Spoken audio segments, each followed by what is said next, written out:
You're listening to The Accidental Exile, stories of cities, strangers, and silence, and the people that we become when we leave too much behind.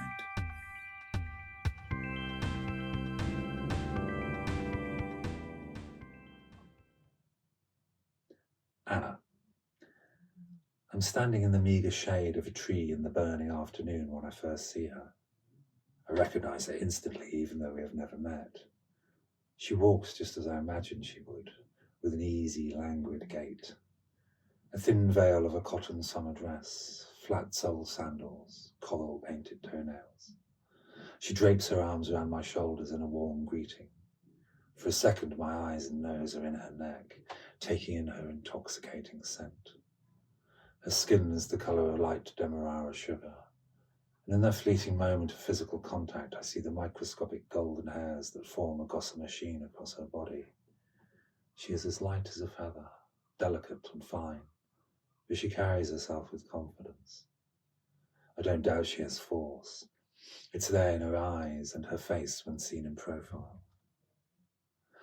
The first thing she says is, "Your energy is so much younger than in your photos, lighter. You look dark and intense in the photos."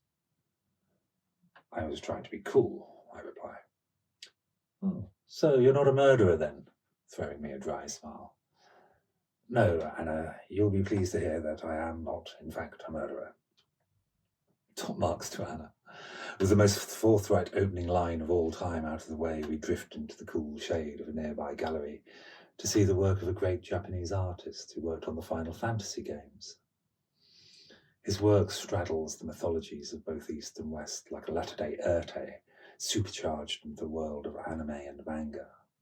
Dark supernatural panthers flood out of the canvases, ridden by asexual deities, neither demonic nor divine, but somehow both. Bold, expressionistic brushstrokes overlaid with intricate spider-like details in pen and ink, gold and silver. Makes me want to draw. We sit in giddy silence for a while and take a cab to the French Quarter. This is where everyone lives. A sprawling network of low-rise streets lined with acacias and brimming with everything you want. Bookshops, cafes, galleries, delicatessens. This is where you find your own kind. This is her territory, and you wouldn't find her anywhere else. She's not just Shanghai, she is pure French Quarter. Despite her origins in Russia and the endless horizons of Uzbekistan, she couldn't be anywhere else. She could only be here. She is the most cat-like human I have ever encountered. She exudes the appealing warmth of a black feline in search of a patch of sunlight. Her eyes are a mixture of green and gold and hazel, almost Asian. When she smiles, her mouth tangles as if she is savouring the taste of a joke known only to herself.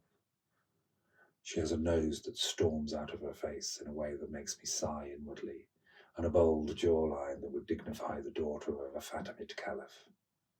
Her mother and father came from Uzbekistan to Russia, and she was brought up Muslim. In photos, she could pass as a femme fatale, but in reality, she is kind and gentle.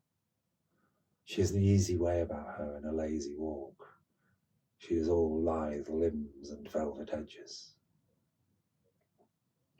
We settle down outside her favourite restaurant and watch the Saturday afternoon swarm by.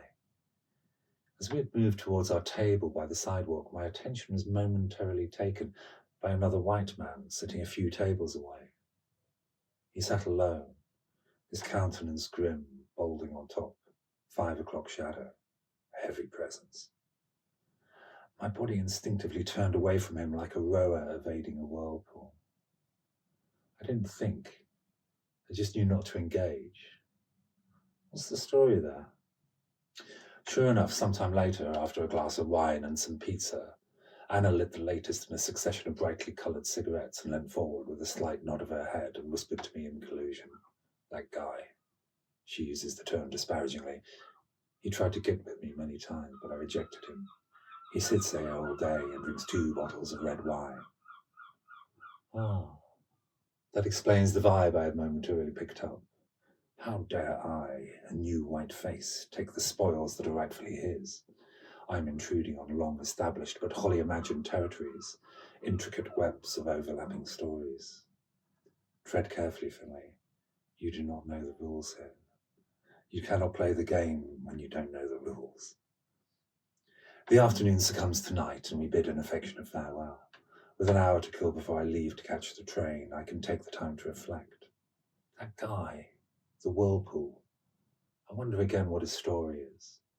A trail of broken marriages, a career in corporate that has left him rinsed, failed in the West, headed east. In Hong Kong, they have an acronym for it. Failed in London, tried Hong Kong. Filth. Am I one of these people? Do I fall into that category? The ones who escape to reinvent themselves and rewrite their pasts, giving themselves the status they believe they always deserved but never achieved. Pondering his possible story becomes the jumping off point for my own. I'm looking hard at myself. It's possible. I could be him, with less alcohol perhaps.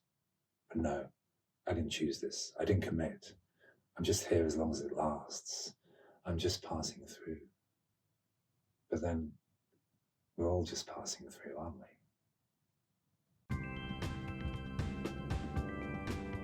The Accidental Exile is written and read by me, Finley Cowan. If this story spoke to you, subscribe, find more on YouTube and Patreon. And let's keep the conversation unfinished.